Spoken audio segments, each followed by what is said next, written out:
Bible एक वर्ष में। नमस्कार, आप सबका बाइबल एक वर्ष में स्वागत है। आप सब ने जो कदम उठाया है प्रभु के वचन सुनने के लिए, यह हमारे जीवन के अंधेरों को दूर करेंगे और हमें प्रभु के प्रकाश में चलाएंगे। आज हम संत योहन के सुसमाचार का अध्याय 20, एजिकल के ग्रंथ का अध्याय 9, 10 और 11 सुनेंगे। प्रभु का वचन सुनने से पहले आइए हम ईश्वर से प्रार्थना करें। हे प्रभु, हम आपका वचन सुनने वाले हैं। हमारे मन की आंखें खोलें और हमें आध्यात्मिक प्रज्ञा दें ताकि हम आपको जान सकें और आपके वचन के अनुसार अपना जीवन जिएं। यह हम मांगते हैं आपसे प्रभु यीशु के नाम, आमीन। संत योहन का सुसमाचार अध्याय 20। ईसा का पुनरुत्थान। मरियम मगदलेना सप्ताह के प्रथम दिन तड़के मुंह अंधेरे ही कब्र के पास पहुंची। उसने देखा कि कब्र पर से पत्थर हटा दिया गया है। उसने सिमोन पेतरुस तथा उस दूसरे शिष्य के पास जिसे ईसा प्यार करते थे दौड़ती हुई जाकर कहा, वह प्रभु को कब्र से उठा ले गए हैं और हमें पता नहीं कि उन्होंने उनको कहाँ रखा है। पेतरुस और वह दूसरा शिष्य कब्र की ओर चल पड़े। वह दोनों साथ साथ दौड़े। दूसरा शिष्य पेतरुस को पिछले कर पहले कब्र पर पहुंचा। उसने झुककर यह देखा कि छालटी की पट्टियां पड़ी हुई हैं, किंतु वह भीतर नहीं गया। सिमोन पेतरुस उसके पीछे पीछे चलकर आया और कब्र के अंदर गया। उसने देखा कि पट्टियां पड़ी हुई हैं और ईसा के सिर पर जो अंगोछा बांधा था वह पट्टियों के साथ नहीं बल्कि दूसरी जगह तय किया हुआ अलग पड़ा हुआ है। तब वह दूसरा शिष्य भी जो कब्र के पास पहले आया था भीतर गया। उसने देखा और विश्वास किया, क्योंकि वे अब तक धर्म ग्रंथ का वह लेख नहीं समझ पाए थे जिसके अनुसार उनका जी उठना अनिवार्य था। इसके बाद शिष्य अपने घर लौट गए। मरियम मगदलेना को दर्शन। मरियम कब्र के पास बाहर रोती रही। उसने रोते रोते झुककर कब्र के भीतर दृष्टि डाली और जहां ईसा का शव रखा हुआ था वहां उजले वस्त्र पहने दो स्वर्गदूतों को बैठा हुआ देखा, एक को सिरहाने और दूसरे को पैताने। दूतों ने उससे कहा, भद्रे, आप क्यों रोती हैं? उसने उत्तर दिया, वह मेरे प्रभु को उठा ले गए और मैं नहीं जानती कि उन्होंने उनको कहाँ रखा है। वह यह कहकर मुड़ी और उसने ईसा को वहां खड़ा देखा, किंतु उन्हें पहचान नहीं सकी। ईसा ने उससे कहा, भद्रे, आप क्यों रोती हैं? किसे ढूंढती हैं? मरियम ने उन्हें माली समझकर कहा, महोदय, यदि आप उन्हें उठा ले गए तो मुझे बता दीजिए कि आपने उन्हें कहाँ रखा है और मैं उन्हें ले जाऊंगी। इस पर ईसा ने उससे कहा, मरियम। उसने मुड़कर इब्रानी में उनसे कहा, रबोनी, अर्थात गुरुवर। ईसा ने उससे कहा, चरणों से लिपटकर मुझे मत रोको।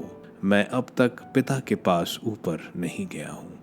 मेरे भाइयों के पास जाकर उनसे यह कहो कि मैं अपने पिता और तुम्हारे पिता, अपने ईश्वर और तुम्हारे ईश्वर के पास ऊपर जा रहा हूँ। मरियम मगदलेना ने जाकर शिष्यों से कहा कि मैंने प्रभु को देखा और उन्होंने मुझे यह संदेश दिया। प्रेरितों को दर्शन। उसी दिन अर्थात सप्ताह के प्रथम दिन संध्या समय जब शिष्य यहूदियों के भय से द्वार बंद किए एकत्र थे, ईसा उनके बीच आकर खड़े हो गए। उन्होंने शिष्यों से कहा, तुम्हें शांति मिले। और इसके बाद उन्होंने अपने हाथ और अपनी बगल दिखाई। प्रभु को देखकर शिष्य आनंदित हो उठे। ईसा ने उनसे फिर कहा, तुम्हें शांति मिले। जिस प्रकार पिता ने मुझे भेजा उसी प्रकार मैं तुम्हें भेजता हूँ। इन शब्दों के बाद ईसा ने उन पर फूंक कर कहा, पवित्र आत्मा को ग्रहण करो। तुम जिन लोगों के पाप क्षमा करोगे वह अपने पाप से मुक्त हो जाएंगे, और जिन लोगों के पाप क्षमा नहीं करोगे वह अपने पापों से बंधे रहेंगे। प्रेरितों को द्वितीय दर्शन। ईसा के आने के समय 12 में से एक थॉमस, जो यमल कहलाता था, उनके साथ नहीं था। दूसरे शिष्यों ने उससे कहा, हमने प्रभु को देखा है। उसने उत्तर दिया, जब तक मैं उनके हाथों में कीलों का निशान न देख लूं, कीलों की जगह पर अपनी उंगली न रख दूं और उनकी बगल में अपना हाथ न डाल दूं, तब तक मैं विश्वास नहीं करूंगा। 8 दिन बाद उनके शिष्य फिर घर के भीतर थे और थॉमस उनके साथ था। द्वार बंद होने पर भी ईसा उनके बीच था। ईसा उनके बीच आकर खड़े हो गए और बोले, तुम्हें शांति मिले। तब उन्होंने थॉमस से कहा, अपनी उंगली यहाँ रखो, देखो ये मेरे हाथ हैं। अपना हाथ बढ़ाकर मेरी बगल में डालो और अविश्वासी नहीं बल्कि विश्वासी बनो। थॉमस ने उत्तर दिया, मेरे प्रभु, मेरे ईश्वर। ईसा ने उससे कहा, क्या तुम इसलिए विश्वास करते हो कि तुमने मुझे देखा है? धन्य है वे जो बिना देखे ही विश्वास करते हैं। समापन। ईसा ने अपने शिष्यों के सामने और बहुत से चमत्कार दिखाए, जिनका विवरण इस पुस्तक में नहीं दिया गया है। इनका ही विवरण दिया गया है जिससे तुम विश्वास करो कि ईसा ही मसीह ईश्वर के पुत्र हैं और विश्वास करने से उनके नाम द्वारा जीवन प्राप्त करो। इज़ीकियल का ग्रंथ अध्याय 9। यरूशलेम को दंड। मैंने प्रभु को ऊंचे स्वर से यह कहते सुना, जो नगर को दंड देने के लिए नियुक्त है, वे विनाश के शस्त्र हाथ में लिए निकट आ रहे हैं। इस पर उत्तर के ऊपरी फाटक से होकर 6 व्यक्ति आ गए। नगर का विनाश करने के लिए उनके हाथ में शस्त्र थे। उनमें से एक छलटी के कपड़े पहने था और उसके कमरबंद से लेखन सामग्री की थैली लटक रही थी। वह आकर कांसे की वेदी के पास खड़े हो गए। तब इज़राइल के ईश्वर की महिमा, जो करूबों के ऊपर विराजमान थी, ऊपर उठकर मंदिर की देहली पर आ गई। प्रभु ने छलटी के कपड़े पहने मनुष्य को, जिसके कमरबंद से लेखन सामग्री की थैली लटक रही थी, बुलाया और उससे कहा, नगर के आर पार जाओ, सारे यरूशलेम में घूमकर उन लोगों का पता लगाओ जो वहां हो रहे विभिन्न कर्मों के कारण रोते और विलाप करते हैं, और उनके मस्तक पर ताव अक्षर का चिन्ह अंकित करो। मैंने उसे दूसरे से यह कहते सुना, इसके पीछे पीछे चलो और सभी निवासियों को दया किए बिना मारो, कोई बचने न पाए। तुम बूढ़ों, नवयुवकों और नवयुवतियों को, दूध मुहे बच्चों और स्त्रियों को दया किए बिना मारो, किंतु जिन पर ताव अक्षर का चिन्ह अंकित है उन पर हाथ मत लगाओ। मंदिर से शुरू करो। उन्होंने पहले मंदिर के सामने के बूढ़ों को मार डाला। तब उसने उनसे कहा, मंदिर को अपवित्र करो और प्रांगण को लाशों से भर दो। इसके बाद नगर जाकर लोगों का वध कर दो। वे आगे बढ़कर नगर के लोगों का वध करने लगा। जब वे वध करने लगे और मैं अकेला रह गया, तो मैं मुंह के बल गिर पड़ा और चिल्ला उठा, प्रभु ईश्वर, क्या तू यरूशलेम पर अपना क्रोध बरसाने में इज़राइल के सभी शेष लोगों को नष्ट कर देगा? वह मुझसे बोला, इज़राइल के घराने और यूदा का अपराध बहुत भारी है। देश खून से रंगा है और नगर अन्याय से भरा गया है, क्योंकि वह कहते हैं, प्रभु ने देश का परित्याग कर दिया है। प्रभु नहीं देखता है, किंतु वे ना तो मेरी आंखों से बच सकेंगे और ना मैं उन पर दया करूंगा, बल्कि मैं उनकी करनी का दोष उनके सिर पर डालूंगा। मैंने देखा कि छलटी पहना हुआ व्यक्ति, जिसका कमरबंद से लेखन सामग्री लटक रही थी, लौटकर उसे यह सूचना दे रहा था, मैंने तेरा आदेश पूरा कर दिया है। इज़ीकियल का ग्रंथ अध्याय 10। मंदिर से प्रभु का तेज। मैंने आंखें उठाई और देखा कि करूबों के मस्तक पर अवस्थित आकाश मंडल पर नीलमणि जैसा कुछ दिखाई दे रहा था, जिसका आकार सिंहासन के सदृश था। वह छलटी पहने हुए व्यक्ति से यह बोला, करूबों के नीचे पहिए के बीच जाओ और करूबों के बीच के जलते हुए अंगारे उंगली से भरकर उन्हें नगर पर बिखेर दो। वह मेरी आंखों के सामने ही वहां गया। जब वह व्यक्ति वहां चला गया, तब केरूब मंदिर के दक्षिण की ओर खड़े थे और भीतरी प्रांगण बादल से भर गया था। प्रभु की महिमा केरूबों पर से मंदिर की देहली पर पहुंची और मंदिर बादल से भर गया और प्रभु की महिमा के प्रकाश से प्रांगण जगमगा उठा। केरूबों के पंखों की आवाज भीतरी प्रांगण तक सुनाई दे रही थी। वह सर्वशक्तिमान प्रभु की आवाज जैसी थी जब वह बोल रहा होता है। जब उसने छल्टी पहने व्यक्ति को यह आदेश दिया, पहिए के बीच से, केरूबों के बीच से आग ले लो, तो वह जाकर एक पहिए के पास खड़ा हो गया। एक करूब ने उस आग की ओर अपना हाथ बढ़ाया जो करूबों के बीच थी, और उसमें से कुछ लेकर छल्टी पहने व्यक्ति के हाथ में दे दी, जो उसे लेने के बाद बाहर चला गया। केरूब के पंखों के बीच मनुष्य के हाथ जैसा कुछ दिखाई दे रहा था। मैंने आंखें उठाई तो देखा कि केरूबों के बगल में 4 पहिए हैं, प्रत्येक केरूब के बगल में एक पहिए की झलक चमकदार स्वर्णमणि के सदृश थी। चारों की आकृति ऐसी थी मानो एक पहिए के भीतर दूसरा पहिया हो। चलते समय वे मुड़े बिना ही चारों दिशाओं में बढ़ जाते थे, क्योंकि जिस ओर उनका मुख रहता था वे उसी दिशा में बिना मुड़े आगे बढ़ जाते थे। उनके शरीर, पीठ, हाथ और पंख तथा पहिए भी आंखों से भरे हुए थे। उन चारों के हर ओर मेरे कानों में उन पहियों का नाम घूमने वाला पहिया सुनाई पड़ा। हर प्राणी के 4 मुख थे। पहला मुख केरूब के मुख जैसा था, दूसरा मुख मनुष्य के मुख जैसा था, तीसरा मुख सिंह जैसा और चौथा गरुड़ के मुख जैसा। केरूब ऊपर उठ गए। वे वही प्राणी थे जिन्हें मैंने कबार नदी के पास देखा था। जब वे चलते थे तो उनके साथ पहिए भी चलते थे, और जब केरूब जमीन के ऊपर उड़ने के लिए अपने पंख फैलाते तो पहिए उनका साथ नहीं छोड़ते। जब वे रुक जाते तो वे भी रुक जाते, और जब वे ऊपर उठते तो वे उनके साथ ऊपर उठ जाते, क्योंकि उन प्राणियों की आत्मा उनमें निवास करता था। तब प्रभु की महिमा मंदिर की देहली से उठकर केरूबों पर उतरी। केरूब पंख फैलाकर मेरे देखते जमीन के ऊपर उठे और पहिए भी उनके साथ चले गए। वे मंदिर के पूर्वी द्वार वे पास उतरे, और इज़राइल के ईश्वर की महिमा उनके ऊपर विराजमान रही। वे वही प्राणी थे जिन्हें मैंने कबार नदी के पास रहते समय इज़राइल के ईश्वर के नीचे देखा था, और अब मैं समझा कि वे केरूब थे। प्रत्येक के 4 मुख और प्रत्येक के 4 पंख थे, और उनके पंखों के नीचे मनुष्यों के जैसे हाथ थे। उनके मुख की वही आकृति थी जिसे मैंने कबार के पास देखा था, और प्रत्येक अपने सामने सीधे आगे बढ़ता जा रहा था। इज़ीकियल का ग्रंथ अध्याय 11। समानतों के दंड का संदेश।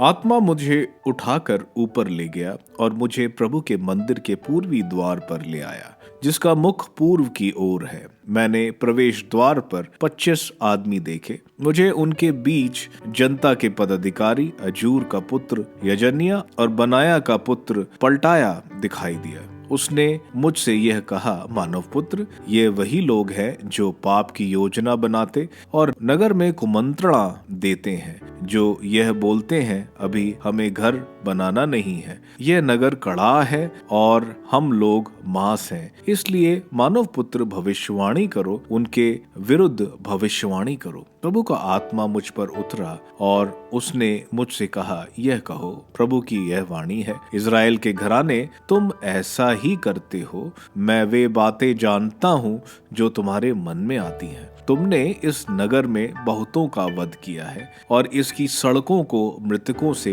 पाट दिया है। इसलिए प्रभु ईश्वर यह कहता है, तुम्हारे द्वारा वध किए हुए लोग जिन्हें तुमने यहाँ डाल दिया है मांस है, और यह नगर कड़ा है, किंतु तुम इसमें से बाहर निकाल लिए जाओगे। तुम तलवार से डरते हो, लेकिन मैं तुम पर तलवार भेजूंगा। यह प्रभु ईश्वर की वाणी है। मैं तुम्हें इसमें से बाहर ले आऊंगा, तुम्हें विदेशियों के हाथ कर दूंगा और तुम्हें दंड दूंगा। तुम तलवार के घाट उतारे जाओगे। मैं इज़राइल की सीमा पर तुम्हारा न्याय करूंगा और तुम यह समझ जाओगे कि मैं ही प्रभु हूँ। यह नगर तुम्हारे लिए कड़ा नहीं होगा और तुम इससे मांस नहीं बनोगे। मैं इज़राइल की सीमा पर तुम्हारा न्याय करूंगा और तुम यह समझ जाओगे कि मैं ही प्रभु हूँ।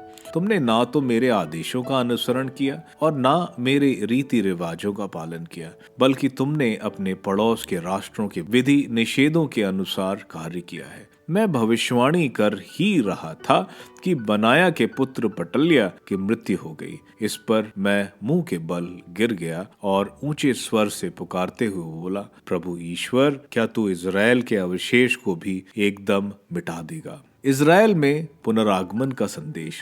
मुझे प्रभु ईश्वर की यह वाणी सुनाई पड़ी, मानव पुत्र, तुम्हारे भाई बंधु इज़राइल का समस्त घराना सब के सब वही हैं, जिनके विषय में यरूशलेम के निवासी यह कहते हैं वे प्रभु से दूर भटक गए हैं और यह देश विरासत में ही हमें दिया गया है। इसलिए यह कहो, प्रभु ईश्वर यह कहता है, मैंने उन्हें राष्ट्रों से भगा दिया है और देशों में बिखेर दिया है। वे जिन देशों में गए हैं उनमें मैं ही कुछ समय तक उनका आश्रय था। इसलिए यह कहो, प्रभु ईश्वर कहता है, मैं तुम्हें राष्ट्रों में से एकत्र करूंगा, उन देशों से इकट्ठा करूंगा जहां तुम बिखेर दिए गए हो, और तुम्हें इज़राइल की भूमि प्रदान करूंगा। वे वहां लौटेंगे और वे वहां से सब विभत्स मूर्तियां और विभत्स कर्मों का बहिष्कार करेंगे। मैं उन्हें एक नया हृदय प्रदान करूंगा और उनमें एक नई आत्मा रख दूंगा। मैं उनके शरीर से पत्थर का हृदय निकालकर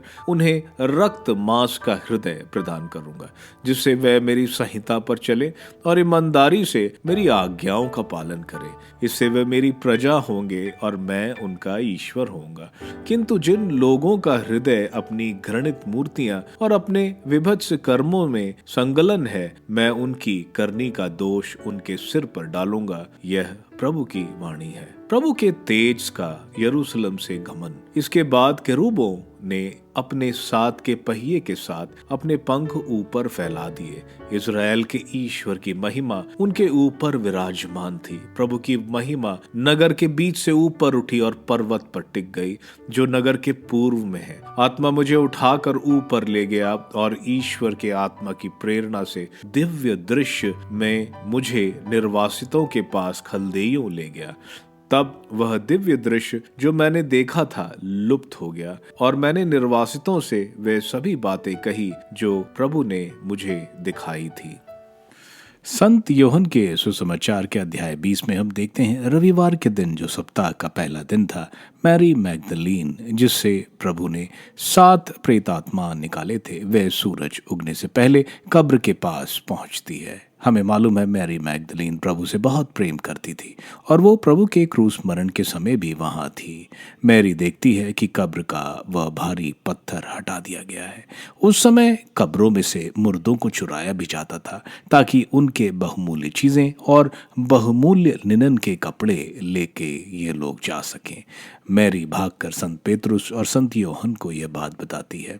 हम देखते हैं दोनों भागकर कब्र को देखते हैं और कब्र को खाली पाते हैं, लेकिन जो कपड़ा प्रभु के शरीर पर लपेटा था और जो सर पर था उसे वहां बहुत अच्छी तरह से तय करके रखा पाते हैं। इसका मतलब है कि प्रभु के शरीर को किसी ने चुराया नहीं, क्योंकि महंगे कपड़े वहीं थे। संत पेतरुस और संत योहन वहां से चले जाते हैं, लेकिन मेरी वहीं रोते हुए रुकती है। वो कब्र में 2 देवदूत उससे पूछते हैं कि वो क्यों रो रही है। उनको जवाब देकर मुड़ते ही वो प्रभु यीशु को देख, लेकिन पहचानती नहीं। लेकिन जैसे ही प्रभु उसको मेरी कहकर पुकारते हैं, वो प्रभु को जोर से पकड़ लेती है और प्रभु को अब वो जाने नहीं देना चाहती। हम देखते हैं प्रभु शिष्यों को यहाँ अपना भाई कहकर संबोधन कर रहे हैं, जो उन्होंने पहली बार किया। मैरी भागकर प्रभु के जीवित होने की बात शिष्यों को बताती है। हम देखते हैं शाम के समय प्रभु जब दरवाजे बंद थे, अपने महिमान्वित शरीर से दीवार से अंदर आ जाते हैं और शिष्यों को अपने घावों को दिखाते हैं और शिष्यों के ऊपर पवित्र आत्मा का अभिषेक करते हैं और उन्हें पाप क्षमा का अधिकार भी देते हैं, जो हम पाप स्वीकार संस्कार सैक्रेमेंट ऑफ रिकंसिलिएशन में अपने पाप क्षमा प्राप्त करते हैं। यही हम देखते हैं संत थॉमस, जो वहां नहीं थे, वे प्रभु के जीवित होने की बात पर विश्वास नहीं करते। अगले रविवार प्रभु फिर शिष्यों के बीच प्रकट होते हैं। संत थॉमस भी वहीं थे। प्रभु उनको अपने घाव दिखाते हैं। इस पर संत थॉमस प्रभु को अपना प्रभु और ईश्वर कहकर संबोधित करते हैं। प्रभु उन सबको धन्य कहते हैं कि जिन्होंने प्रभु को देखा नहीं लेकिन विश्वास करते हैं। उनमें हम सब भी शामिल हैं। एज़ेकियल के ग्रंथ के अध्याय 9 में हम देखते हैं ईश्वर द्वारा दुष्टों की सजा मौत और लोग जो दुष्टता के रास्ते पर नहीं चल रहे हैं उनको ईश्वर द्वारा बचाया जाना, यह हम देखते हैं। अध्याय 10 में हम देखते हैं ईश्वर का वैभव मंदिर से उठ जाता है, जो प्रतीक है प्रभु का यरूशलेम से दूर जाना, क्योंकि वहाँ के लोग दुष्टता के रास्ते पर चल रहे थे। अध्याय 11 में हम देखते हैं प्रभु इज़राइल को दुष्ट लोगों को प्रभु का न्याय के बारे में बताने को बोलते हैं। इसी समय पेलथिया की मृत्यु वहां हो जाती है। एज़ेकियल के ईश्वर से लोगों को बचाने की गुहाई लगाने पर ईश्वर बोलते हैं कि जो निर्वासन में लोग बिखेरे गए हैं उनको प्रभु वापस लेकर आएंगे और उन्हें अपना बनाएंगे। आप सबको धन्यवाद ईश्वर के वचन सुनने के लिए। मैं आपसे विनती करता हूं कि आप बाइबल एक वर्ष में को दूसरों के साथ शेयर करें, क्योंकि प्रभु का वचन स्वयं प्रभु यीशु है। प्रभु को दूसरों को देने वालों को प्रभु की आशीष जरूर मिलेगी। मैं आप सबका बड़ी बेसब्री से कल इंतजार करूंगा। धन्यवाद।